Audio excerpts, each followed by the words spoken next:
오늘은 마가복음 16장 1절에서 13절 말씀을 가지고 예수님의 부활은 우리에게 희망입니다 라는 제목으로 같이 은혜 나누기를 원합니다. 예수님은 부활하셨습니다. 사망 권세를 깨뜨리시고 죽음에서 다시 살아나셨습니다. 믿습니까? 믿는 자에게 부활이 우리에게 희망이 되는 것입니다. 여러분, 예수님의 고난의 십자가 길이 부활의 일과 승천으로 완성된다는 인류 역사상 최초의 사건입니다. 여러분, 예수님의 부활은 아담의 범죄 이후에 사단에게 모든 인류가 속박당했습니다. 그리고 그 속박당했던 이 사망의 권세까지도 물리치신 그 사건으로 예수님이 하나님의 아들이심을 분명히 우리에게 보여주고 있습니다. 예수님의 십자가 죽음이 돌이킬 수 없는 인류 최대의 범죄라면 주님의 부활은 인류 역사에서 유일무이한 축복의 혁명적 대사건이라고 할 수가 있습니다. 여러분, 본문은 바로 이런 주님의 영화로운 부활의 사건이 잔잔하게 그리고 세밀하게 말씀하고 있습니다. 그런데 놀랍게도 여러분, 예수님의 부활 현장을 최초로 목격한 사람들은 예수님의 제자들이 아니라 갈릴리에서 쫓아온 여인들이었습니다. 여러분, 그렇게도 호언장담하던 죽기까지 주님을 따르겠다고 하던 자신하던 제자들은 모두 다 사라졌습니다. 그리고 예수님께서는 사랑하는 제자들과 이스라엘 백성들에 의해서 버림을 당하셨습니다. 예수님은 갈릴리에서 쫓아온 이 여인들이 멀찍이서 지켜보는 가운데 고통스럽게 그렇게 십자가에서 운명을 하셨습니다. 그러나 십자가 형장까지 쫓아온 이 갈릴리 여인들의 용기와 열심은 여기서 끝나지 아니합니다. 즉, 이들은 아리마대 요셉의 무덤까지 쫓아가서 예수님의 시신이 매장되는 것까지 그렇게 목격하였습니다. 뿐만 아닙니다. 갈릴리 여인들은 안식일이 지나자마자 예수님의 시신에 이렇게 시신의 향품을 바르기 위해서 새벽 미명에 그렇게 예수님의 무덤까지 찾아갔습니다. 여러분, 바로 이런 헌신과 열심이 있는 이 여인들에게 예수님은 부활하신 당신의 모습을 먼저 보이셨습니다. 사랑하는 여러분, 이 얼마나 놀라운 축복입니까? 그렇다면 과연 예수님께서는 어찌하여 부활하신 영화로운 그 당신의 모습을 이 갈릴리 여인들에게 최초로 나타냈을까요? 어찌하여 주님은 갈릴리 여인들로 하여금 최초의 부활의 증인이 되는 그런 축복을 입게 하셨을까요? 여러분, 그 답을 본문에서 우리가 찾아서 은혜 받고 부활의 주님을 만나는 여러분들이 되시기를 바랍니다. 첫 번째, 우리는 주님을 위해서 헌신과 열심을 내어야 합니다. 여러분, 1절에 보면 안식일이 지남에 막달라 마리아와 야고보의 어머니 마리아와 또 살로메가 가서 예수께 바르기 위해서 향품을 사두었다가 라고 이렇게 말씀합니다. 여러분, 이 말씀은 여인들은 안식일이 지나자 예수님의 시신에 바르기 위한 향품을 준비했습니다. 이 안식일은 금요일 해가 질 때에 시작해가지고 토요일 해가 질 때 끝에를 안식일이라고 말합니다. 여러분, 이들은 아마도 토요일 해가 진 후에 이 향품을 구입하였을 것입니다. 이 향품은 아로마타입니다. 이 아로마타는 아로마입니다. 아로마타 아시죠? 이 아로마는 이 향품은 향기가 나는 기름과 같은 액체입니다. 이 액체는 시신이 부패하면서 나는 냄새를 제거하기 위해서 사용되었습니다. 물론 이 향품은 시신을 장사하기 전에 바르는 것이 일반적입니다. 장사 후에는 바르지 않습니다. 그러나 여러분, 예수님의 시신은 장사되시기 전에 이런 절차를 걸치지 못하였습니다. 그래서 여인들은 비록 장사된 후에도 향유를 바르기 위해서 그 향유를 준비한 것입니다. 여러분, 유대인의 정결법에는 시체를 만지는 것은 부정하게 여겨서 그것을 피하는 일이었습니다. 그럼에도 불구하고 여인들은 죽은 지 나흘이나 된 예수님의 시체에 이 향품을 바르려고 한 것은 그들이 얼마나 예수님을 사랑하고 얼마나 헌신적이었다라는 것을 알 수가 있습니다. 우리는 이 여인들을 통해서 예수님을 위해서 헌신하는 사람들의 바른 자세를 알 수가 있고 배우게 될 수가 있습니다. 여러분, 우리는 무엇을 가지고든 예수님께 헌신하기로 작정한 사람들은 미리 준비하는 것이 필요합니다. 우리가 여러분 하나님께 드리는 헌금도 마찬가지로 미리 준비해야 합니다. 그리고 또한 어떤 예배에서 대표기도 하는 것도 미리 준비해야 되고 예배를 드리는 것도 미리 준비해야 합니다. 마음의 준비를 하고 예배를 드려야 합니다. 그리고 찬양도 마찬가지로 준비해야 합니다. 여러분, 복을 받을 준비를 해야 하나님께서 복을 주시는 것입니다. 그래서 미리 여러분 준비할 때 그 마음을 보시고 하나님은 축복을 하여 주십니다. 믿을 수 있기를 바랍니다. 여러분, 갈릴리 여인들처럼 미리 향품을 준비하는 모습을 하나님께서 보시고 주님이 부활을 하시고 제일 처음으로 갈릴리 여인들에게 보이셨습니다. 여러분, 우리는 주님께 헌신할 때 먼저 준비의 그런 중요성을 알아야 합니다. 또 마음과 또 열정만 가지고 모든 것이 잘 되리라고 생각해서도 안 될 것입니다. 헌신할 때 모든 것을 안다 해도 더 나은 결과를 얻도록 미리 준비를 하는 것이 우리에게는 마땅합니다. 디모데후서 2장 21절을 보면 누구든지 자기를 깨끗하게 하면 기이 쓰는 그릇이 되어 거룩하고 지혜에 쓰시면 합당하여 모든 선한 일에 준비함이 되리라 라고 이렇게 말씀합니다. 여러분, 바울은 당당하게 이렇게 말했습니다. 나를 본받는 자가 되라 라고 그렇게 사람들에게 말할 수 있었습니다. 왜 바울은 이렇게 당당하게 사람들에게 나를 본받는 자가 되라 라고 그렇게 말을 했을까요? 그것은 바로 준비를 하였기 때문입니다.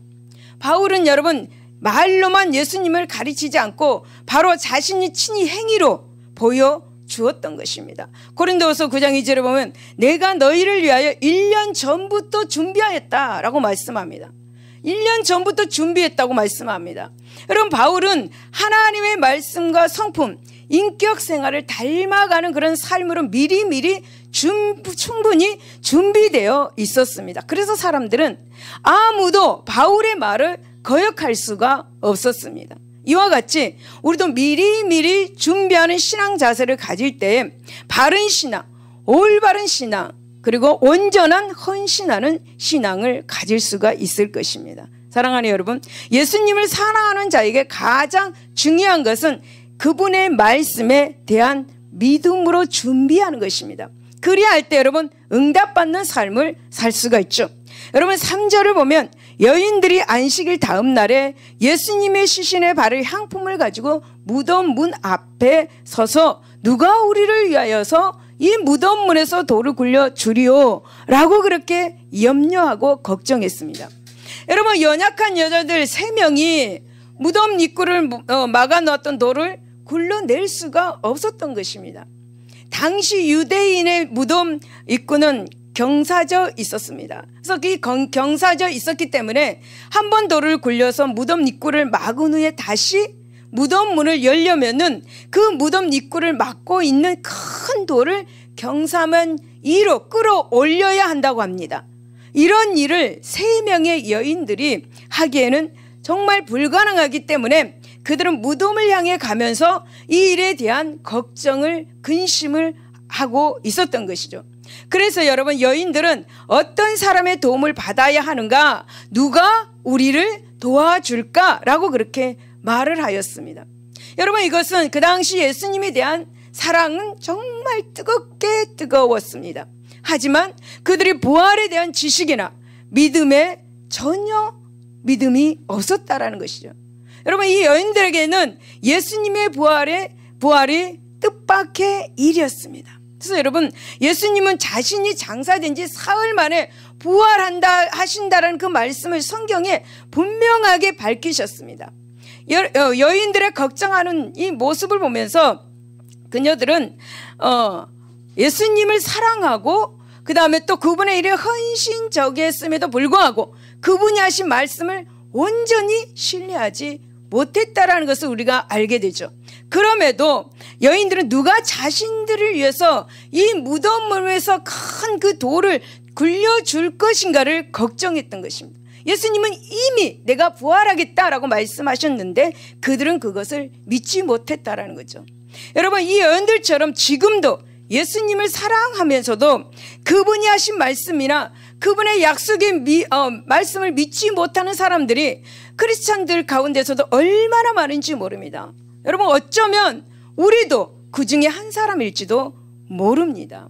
여러분, 하나님께서 기뻐하시고 받으시는 그 사람은 어떤 사람입니까? 바로 믿음의 사람입니다.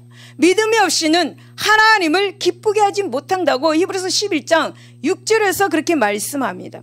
하나님께서 우리에게 요구하시는 것은 바로 믿음입니다. 할렐루야. 사랑하는 여러분, 창세기 15장 6절에 보면 아브라함이 여호와를 믿었으니 여호와께서 이를 그의 공의로 여기시고 라고 말씀합니다. 여러분, 아브라함이 하나님으로부터 의롭다 하심을 얻은 것은 아브라함이 도덕적으로 이렇게 흠이 없거나 선행을 해서가 아닙니다. 믿음이 있었기 때문에 아브라함이 여호와를 믿으니 여호와께서 그를 의로 여기셨던 것입니다. 여러분, 성경에 나오는 모든 말씀을 믿고 신뢰한다라는 그런 말씀이죠. 믿음이 있는 사람은 하나님의 말씀과 그리고 믿음이 있는 사람은 하나님의 그 약속을 여러분 무슨 말씀이든지 의심하지 않습니다. 할렐루야. 그리고 그러한 믿음을 가진 사람은 진정으로 예수님을 사랑하는 것입니다. 하나님의 말씀을 믿는 사람은 하나님을 사랑하는 것입니다. 여러분, 생각해 보십시오. 예수님을 사랑한다고 하면서 하나님의 말씀을 믿지 못한다면 과연 사랑이라고 말할 수가 있겠습니까? 여러분, 남편이나 아내를 사랑하는 사람은 상대방의 말을 신뢰하죠. 그리고 또 부모를 사랑하는 자녀는 부모의 말을 신뢰합니다. 그러므로 여러분, 우리가 주님을 사랑한다면 그분의 말씀도 믿고 신뢰하는 것이 당연한 것입니다. 여러분, 부활하신 예수님은 당신을 사랑하는 사람들에게 다른 무엇을 기대하지 않으십니다. 오직 당신의 말씀을 진료로 믿는 것, 그거 하나만을 하나님은 원하고 계시고 우리에게 요구하고 있는 것입니다. 그런즉 여러분이 예수님을 진정으로 사랑한다면 예수님의 말씀을 신뢰할 수 있기를 바랍니다. 예수님의 말씀이 진리인 줄 믿고 또한 하나도 빠짐없이 성취될 것을 믿으시기를 바랍니다. 의심하지 마시기를 바랍니다. 반드시 하나님의 말씀은 이루어지는 것입니다. 여러분, 예수님께서 죽은 지 사흘 만에 다시 살아나신다는 이 말씀도 지금 이루어진 것입니다. 할렐루야. 여러분, 사도행전 27장 25절에 보면 여러분이 안심하라, 나는 내게 말씀하신 그대로 되리라고 하나님을 믿노라. 여러분, 이런 고백하시기를 바랍니다. 그러므로 여러분, 우리는 이 일을 만드시고 행하시는 하나님, 그 일을 성취하시는 하나님의 말씀을 믿고 여러분의 모든 문제도 또한 해결되고 여러분의 모든 질병도 치료되는 것을 믿을 수 있기를 예수 이름으로 축원을 드립니다. 믿는 자는 복이 임합니다. 할렐루야. 두 번째, 하나님께서 하시는 일은 인간이 절대로 막을 수가 없습니다. 여러분, 4절을 보면 눈을 들어본즉 벌써 돌이 굴러져 있는데 그 돌이 심히 크더라 라고 말씀합니다. 여자들이 예수님이 장사 대신 무덤에 도착했을 때 그들이 걱정하던 문제가 이미 해결이 되었다라는 거죠. 여러분, 당시 무덤에 가까이 나온 이 여인들은 무덤의 입구를 막고 있는 돌문에 대한 걱정으로 그들의 시선은 땅에 머물러 있었습니다. 그들의 시선은 땅에 머물러 있었습니다. 그러나 그들이 눈을 들어서 돌문을 보았을 때 어떻게 됐을까요? 큰 돌이 이미 굴러져 있었습니다. 할렐루야. 여러분, 무덤 문을 막고 있던 큰 돌을 누가 벌써 굴러내어서 여러분 출입을 할 수 있게 해 놓은 것입니다. 여러분, 그 돌이 심히 크더라 라고 말씀합니다. 여러분, 이 말씀에서 우리는 여인들이 그 들로 인해서 걱정할 수밖에 없었던 심정을 알 수가 있죠. 왜냐하면 그 돌이 너무너무 컸기 때문이죠. 여인들은 무덤 입구를 막고 있던 돌이 굴러진 이 광경을 보고 깜짝 놀라면서도 속으로는 안도했을 것입니다. 아, 우리가 이 돌을 밀어내지 않아도 되는구나, 안도했을 것입니다. 여러분, 여인들은 이 일이 예수님의 부활을 알리는 그러한 증거라고는 상상도 못했습니다. 여러분, 여인들은 제자들 중에 누가 먼저 와서 이 무덤 문을 열었을 것이라고 짐작했을지도 모릅니다. 하지만 그들은 이 무덤 앞에서, 그리고 이 무덤으로 오는 중에 제자들을 단 한 사람도 보지 못했습니다. 여러분, 마태복음 27장 64절을 보면 유대 종교의 지도자들은 예수님께서 생전에 살아계실 때 당신의 부활에 대해서 수차례 예고하신 사실을 알았습니다. 그래서 혹시나 제자들이 예수님의 시신을 도적질해가지고 부활을 조작하지 않을까라고 하면서 이 무덤 문을 큰 돌로 막고 경비병들을 세워가지고 친밀함을 우리들에게 보여주었습니다.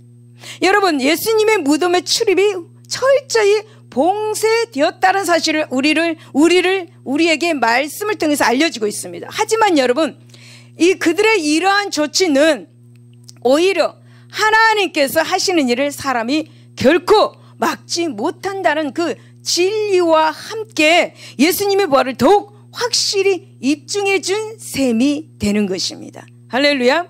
마태복음 28장 2절을 보면 큰 지진이 나며 주의 천사가 하늘로부터 내려와 돌을 굴러내고 그 위에 앉았는데 라고 말씀합니다. 즉 무덤 문에 돌을 굴러낸 것은 제자가 아니라 하나님이 보내신 천사였습니다.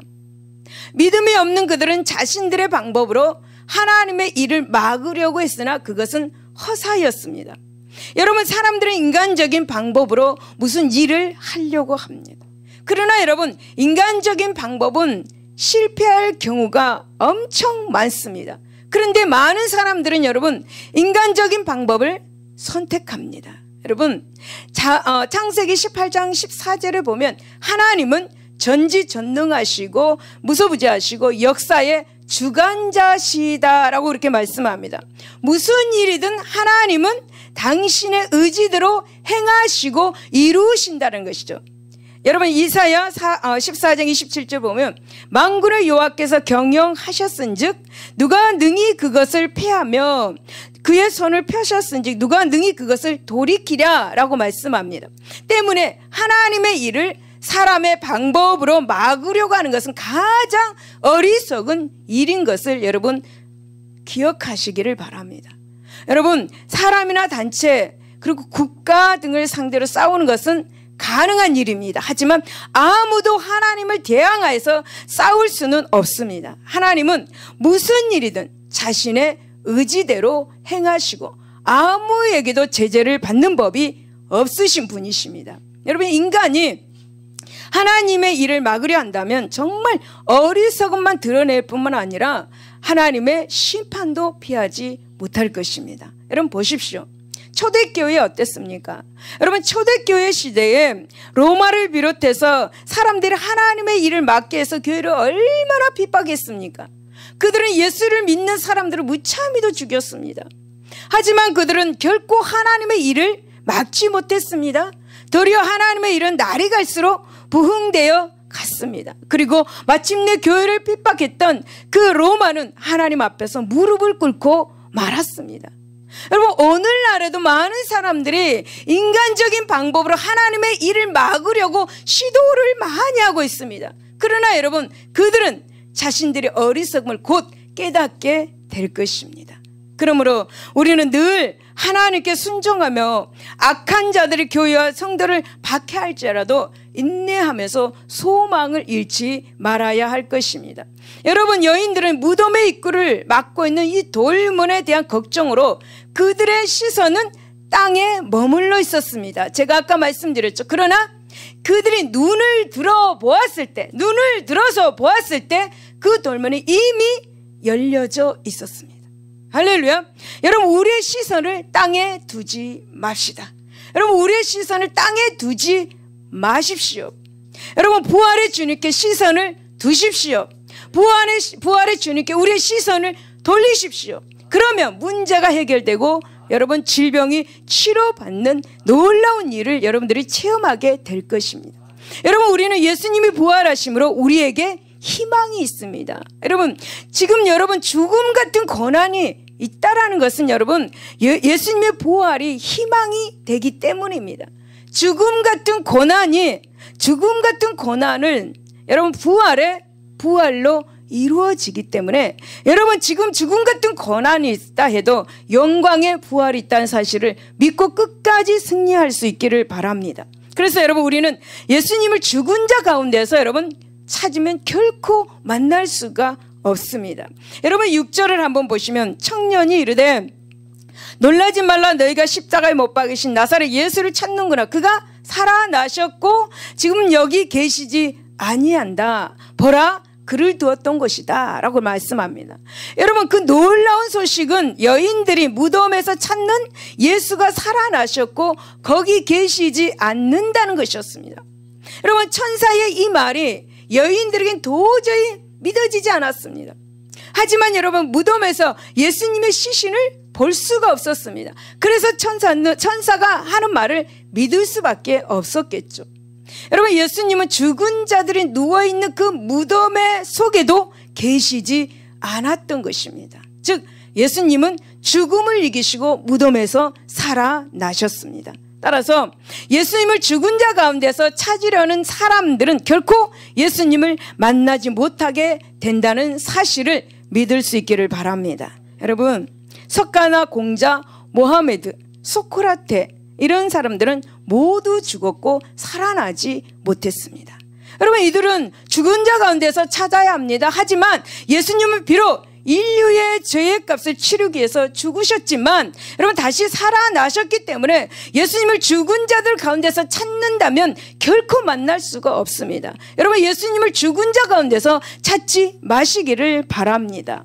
여러분 기독교가 여러분 다른 종교와 다른 가장 큰 특징은 창시자의 무덤이 없다라는 것이죠. 여러분 다른 종교의 창시자들은 다 무덤이 있습니다. 그들의 위대한 성인으로 불리고 있지만 죽음만은 그들도 어찌할 수 없었고 그것이 그들이 지닌 한계였습니다. 여러분 그러나 예수님은 다르죠. 예수님께는 무덤이 없습니다. 예수님은 죽음에서 다시 살아나셨습니다. 역사적 인물이면서도 어제나 오늘이나 영원토록 살아 계시는 분입니다. 지금도 살아서 우리 옆에 계십니다. 할렐루야. 여기에 예수님이 다른 종교의 창시자들과 다른 위대함이 있고 그것은 곧 기독교의 위대함이기도 합니다. 여러분 우리는 주님이 죽은 자 가운데서는 절대로 찾아서는 안 될 것입니다. 우리는 주님의 부활을 확신해야 합니다. 예수님의 부활을 믿어야 합니다. 그래야 우리의 신앙생활에 의미가 있는 것입니다.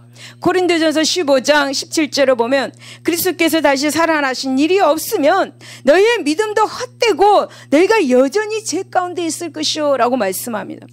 여러분 예수님은 죽은 자 가운데서 찾는다면 우리의 신앙은 아무런 의미가 없습니다. 만일 주님이 부활하시지 않고 무덤 곧 여러분 죽은 자들 가운데 머물러 계신다면 기독교는 한낱 윤리적 종교에 지나지 않을 것입니다. 그러나 여러분 예수님이 부활하셨고 우리 또한 그 주님을 믿음으로 마지막 날 부활하여 주님과 만날 수가 있게 되었습니다. 확신할 수 있기를 바랍니다. 여러분 다시 만날 것을 확신하기에 기독교는 의미가 있고 희망이 있고 생명이 있는 종교가 되는 것이죠. 여러분 고린도전서 15장 20절에 보면 그리스도께서 죽은 자 가운데서 다시 살아나서 잠자는 자들의 첫 열매가 되셨음을 믿을 수 있기를 예수 이름으로 축복합니다. 믿는 자는 복이 있습니다. 할렐루야. 세 번째 모든 인생의 상황 속에서 예수님의 부활은 희망이 되십니다. 여러분 7절을 보면 가서 그의 제자들과 베드로에게 이르기를 예수께서 너희보다 먼저 갈릴리로 가시나니 전에 너에게 말씀하신 대로 너희가 거기서 배우리라 하라 하는지라 라고 말씀합니다. 여러분 이 말씀은 천사가 여인들을 향하여서 예수님께서 제자들보다 먼저 갈릴리로 가신 것과 그리고 전에 약속하신 대로 가서 그분을 뵙게 될 것을 베드로와 제자들에게 알리라고 하는 말입니다. 여러분, 이 천사의 말대로 과연 예수님과 제자들은 갈릴리에서 만났습니다. 다시 만났습니다. 그러나 마가복음 16장에는 나오지 않지만 부활하신 주님은 갈릴리로 가시기 전에 먼저 죄책감에 시달리고 있는 베드로를 찾아가서 그를 위로했습니다. 그 저녁에는 또 다른 제자들을 찾아가서 그들을 만나셨습니다. 여러분, 우리가 여기서 주목해야 할 이 사실은 부활하신 예수님께서 제자들에게 오셔서 그들과 만나셨다라는 것입니다. 불안에 떠는 제자들, 공포 속에 있는 제자들, 시리에 빠져 낙심하고 있는 이 제자들을 찾아가서 그들을 위로하시고 앞으로 해야 할 일을 가르쳐 주셨습니다.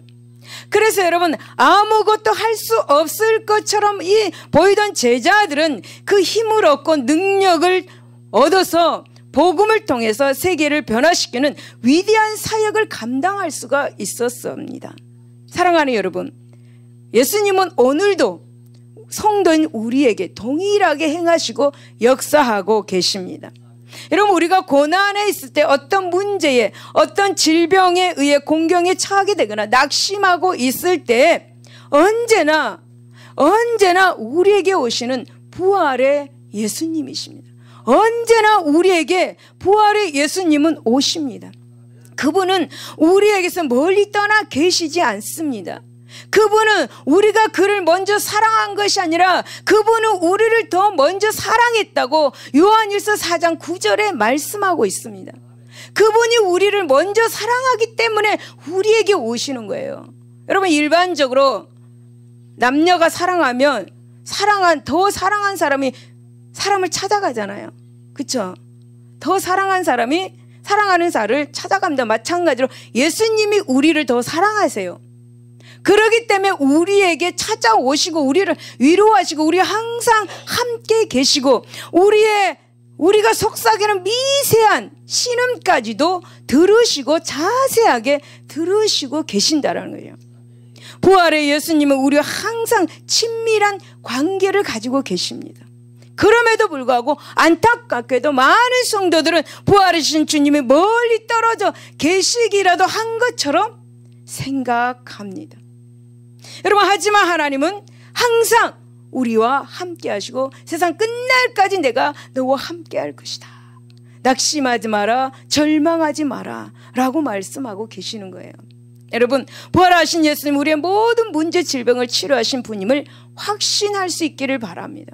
어떤 절망 가운데 있든지 희망이 되신 부활의 주님을 바라볼 때 우리에게는 승리가 있고 영광이 있다라는 사실을 믿을 수 있기를 바랍니다.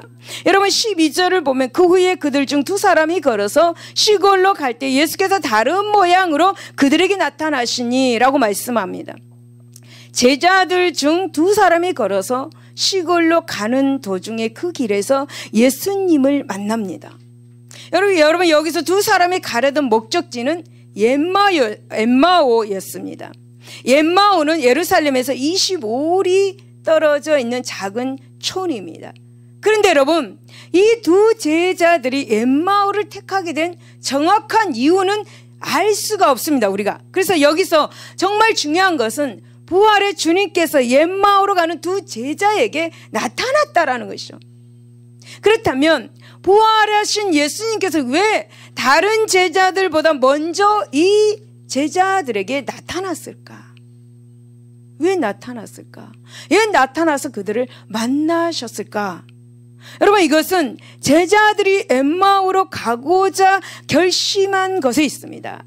여러분, 그들이 결심한 것은 예수님이 죽음으로 그래서 실망하고 떠난 결심을 하고 엠마오로 가는 중이었습니다.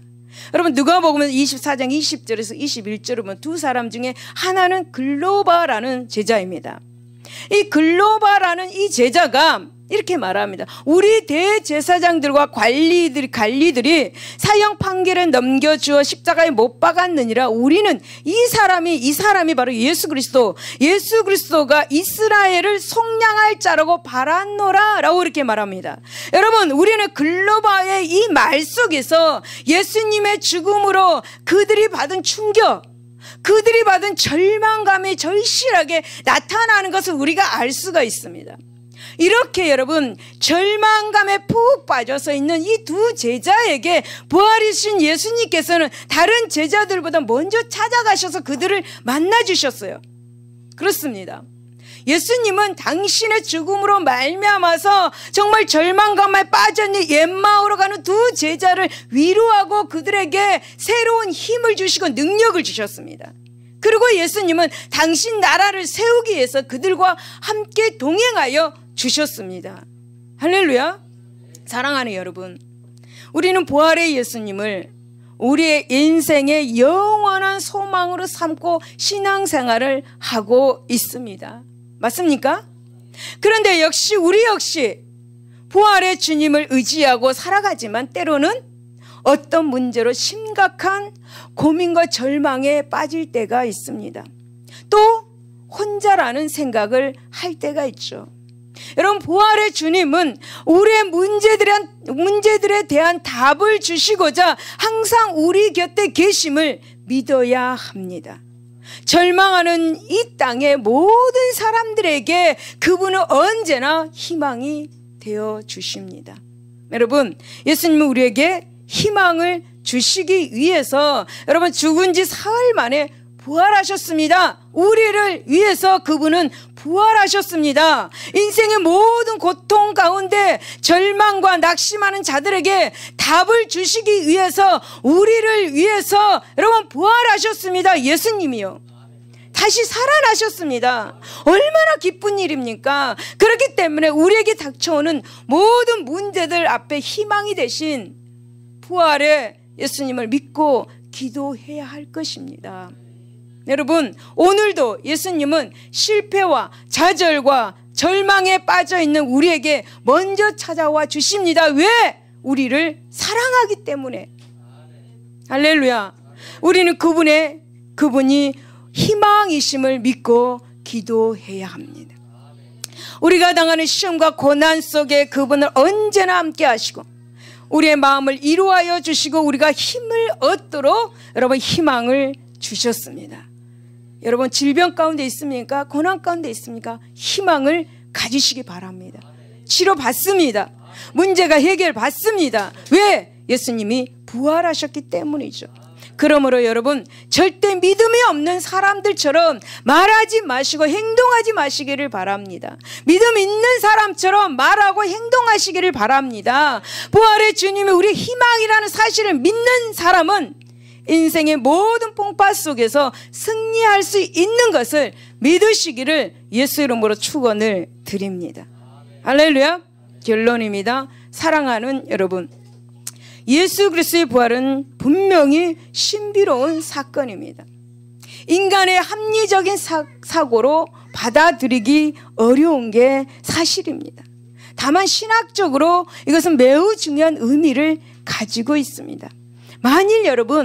만일 예수님의 부활이 사실이 아닌 것으로 결론 지어진다면 우리는 여전히 죄인이고요. 여전히 죄인에 따르는 무서운 진노를 기다려야 합니다.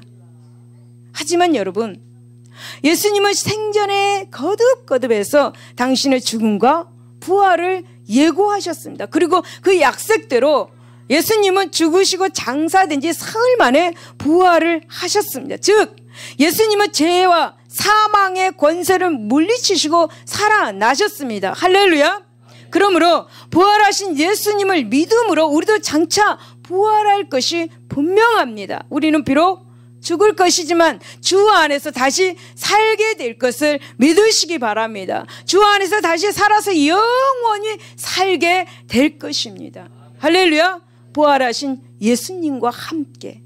사랑하는 성도 여러분, 우리 모두 예수님의 부활과 우리의 부활에 대한 확신을 가지시기를 예수 이름으로 축원을 드립니다. 사랑하는 여러분, 예수님은 지금 우리에게 묻습니다. 요한복음 11장 25절에서 26절을 나는 부활이요 생명이니 나를 믿는 자는 죽어도 살겠고 무릇 살아서 나를 믿는 자는 영원히 죽지 아니하리니 이것을 네가 믿느냐? 이것을 네가 믿느냐? 할렐루야. 아멘. 우리에게 이런 부활의 신앙이 있을 때 우리는 세상에서 어떤 일을 만나도 담대할 수 있고 승리할 수 있고 부활의 영광을 맛볼 수가 있는 것입니다. 할렐루야. 기도하겠습니다.